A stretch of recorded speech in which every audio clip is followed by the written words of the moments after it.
నామంలో సంఘ కాపరికి, సంఘస్థులకు, నా తోటి సంఘస్థులకు ప్రత్యేకమైన వందనాలు తెలియజేసుకుంటున్నాను. మా తమ్ముడు మ్యారేజ్ జరిగింది మీ అందరికీ తెలిసిందే. డిసెంబర్ నెలలో మ్యారేజ్ జరిగింది. అదే సమయంలో నేను ఉద్యోగాన్ని కోల్పోయాను. అది పాస్టర్ గారికి, మా కుటుంబానికి మాత్రమే తెలుసు. నేనున్న పరిస్థితికి అదైతే చాలినది కాదు. ఎందుకంటే మాకున్న ఇబ్బందులు అంత ఇంత కాదు, చాలా ఇబ్బందులు ఉన్నా. అయినప్పటికీ నేను చాలా కృంగిపోయాను. అదే కృంగిన పరిస్థితిలో నేను వాక్యాన్ని జ్ఞాపకం చేసుకున్నాను. దేవుడు నాతో మాట్లాడాడు.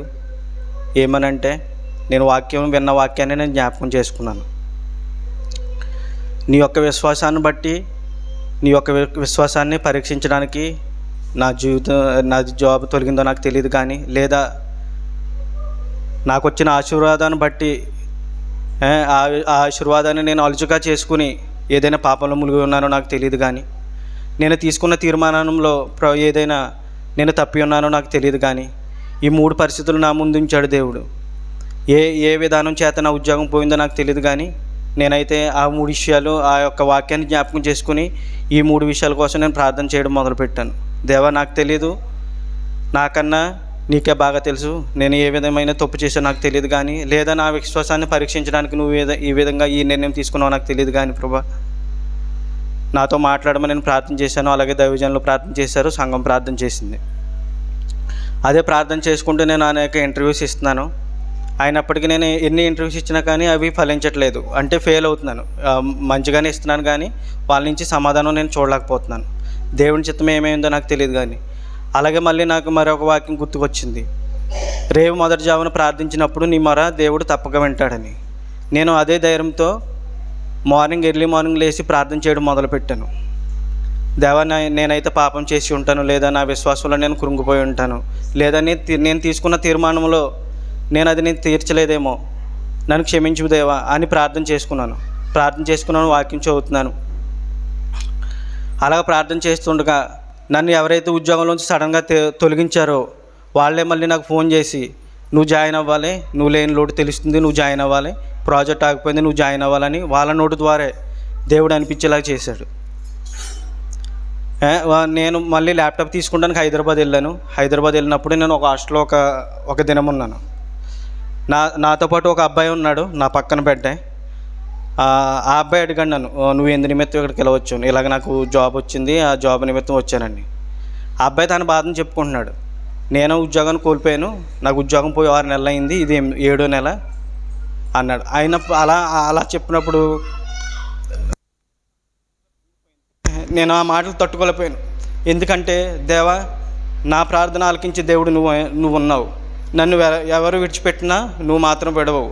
నేను ఉద్యోగం వచ్చింది అని కాదు కానీ, నా మొరను ఆలకించే దేవుడు, నన్ను ముందుండి నడిపిస్తున్న దేవుడు నేను కలిగి ఉన్నందుకు నేను చాలా సంతోషిస్తున్నాను. ఈ చిన్న సాక్ష్యం దేవుడు దీవించిన కాక. చెప్పలు కూడా దేవుని మహిమపరుద్దాం. యవన కుమారుడు మరి శేఖర్ చెప్తున్న సాక్ష్యం ఏంటంటే, తన ఒక సాఫ్ట్వేర్ ఇంజనీరు, సాఫ్ట్వేర్ జాబ్ కలిగి ఉన్నాడు. తన తమ్ముడు కూడా సాఫ్ట్వేర్ కలిగి ఉన్నాడు, జాబ్ కలిగి ఉన్నాడు. అయితే దాన్ని బట్టి ఆర్థికంగా కొన్ని వనరులు సమకూర్చుకుని ఇల్లు బాగు చేసుకోవడం, పెళ్లి చేయడం కూడా జరిగింది. చాలా ఆర్థిక సమస్యలు ముందున్నాయి కాబట్టి అలాంటి సమయంలో ఉద్యోగం కోల్పోయాడు. అలాంటి సమయంలో విశ్వాసం కలిగి మొదటి జామున ప్రార్థన చేసిన ఎడల, అరుణోదయంను ప్రార్థన చేసిన ఎడల దేవుడు నీ కార్యం చేస్తాడని దేవుడు జ్ఞాపకం చేస్తాడు. తన విశ్వాసాన్ని జ్ఞాపకం చేసుకున్నాడు. తను ఎక్కడ దేవునికి మరి అవిధేయతగా ఉన్నాడు అది కూడా ప్రశ్నలు వేసుకున్నాడు, సరిచేసుకున్నాడు, ప్రార్థన చేస్తాడు. అంతేకాకుండా ఒక దినము, ఒక సండే, లాస్ట్ పునరుత్థాన దినం అనుకుంటాను నేను, అదే బల్లారాధన రోజే, అది కూడా ఒకరోజు శేఖర్ ఇక్కడికి వచ్చి ఆఖరిలో ప్రార్థన చేయమన్నాడు. అప్పుడు నేను ఇలా పట్టుకుని కౌగులించుకుని శేఖర్ని, తన హృదయం ఇందాక కృంగిపోయిందన్నాడు కదా, అలాగా నేను తన విషయంలో చాలా వేదన కలిగి ప్రార్థన చేస్తాను, ఏడ్చుకుని ప్రార్థన చేస్తాను పట్టుకుని. ప్రభువా, ఏ విధము చేత నేను మంచి కుమారుడు అయినా నువ్వు నిలబెట్టాలి తన ప్రభువా, తన ఉపాధిని కల్పించాలి ఆయన, తన ముందు తన మరి పరిస్థితులు ఉన్నాయి తన ప్రభువా, నీ బిడ్డల మీద మేము కృంగిపోవడానికి ఇష్టం లేదు కదా. నేను ప్రార్థన చేస్తున్నప్పుడు దేవుడు ప్రతిదీ కూడా తన కృప ద్వారా తన కార్యం జరిగించాడు. ఆమేన్. పోగొట్టుకున్నది కూడా తిరిగి రప్పించగల సామర్థ్యము, శక్తి కలిగి ఉన్న దేవుడిని మనం కలిగి ఉన్నాం. కాబట్టి నీ జీవితంలో ఏదైనా పోగొట్టుకున్న నిరాశ ఉందా? అలా ఉన్నట్లయితే ఏదైనా ఒక రోగాన్ని జయించలేకపోతున్న నిరాశ ఉందా? అలాగున్నట్లయితే యవ్వన కుమారుడు చేసిన ప్రార్థన నీ జీవితంలో చేస్తే దేవుడు కార్యం చేస్తాడు. దీని వెనకతల అమావాస్య రాత్రి ప్రార్థన, సంపూర్ణ రాత్రి ప్రార్థనలో ఈ అంశాలన్నీ కూడా పెట్టి మేము ప్రార్థన చేసాం. దొరబాబుని మరణం నుంచి విడిపించాడు, డాక్టర్ చచ్చిపోతారని చెప్పిన వ్యక్తిని బ్రతికించాడు. మరి అలాగే రత్నం గారిని కూడా కాపాడి ఆయన ఏర్పాటు చెప్పిన సంధికి నడిపించాడు. మరి అలాగే మరి కృపా విషయంలో తన భర్త విషయంలో యాక్సిడెంట్ నుంచి కాపాడి బ్రతికించి ఆయన సాక్షాత్మే దినాన్ని ఇక్కడ సంధిలో నిలబెట్టాడు.